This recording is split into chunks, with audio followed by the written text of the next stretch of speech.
মেরে ফেলার অধিকার কেউ নাই। একটা মানুষকে শুধুমাত্র চুরির অপবাদ দিয়ে তাকে মেরে ফেলছে, আজকে তার জানাজায় বলা হয়েছে সে আর কখনো 10, 20, 50 টাকা কেউ থেকে চাইবে না।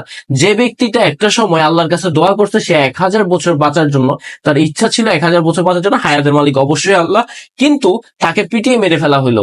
তাহলে তাকে পিটিয়ে যেহেতু মেরেই ফেলা হবে, তাহলে তাকে ভাত খাওয়ানোর কি দরকার ছিল?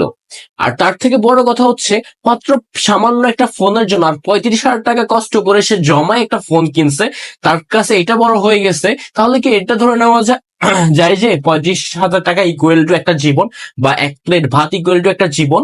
এটা তো ধরে ফেলা যায় নাকি এমনটা? আর যদি এমনটাই হয় তাহলে এই আবেগগুলো কোত্থেকে আসছে যে আবেগে একজন মানুষকে মেরে ফেলা হইলো? সে যেহেতু টিউশনির টাকা দিয়ে ফোনটা কিনছিল, সো তার স্টুডেন্টরা তার থেকে কি শিখলো? তার কাছে তো কোনো কিছু শিখার নাই, কারণ সে একজন হত্যাকারী। একজন হত্যাকারীর কাছে কি শিখার আছে?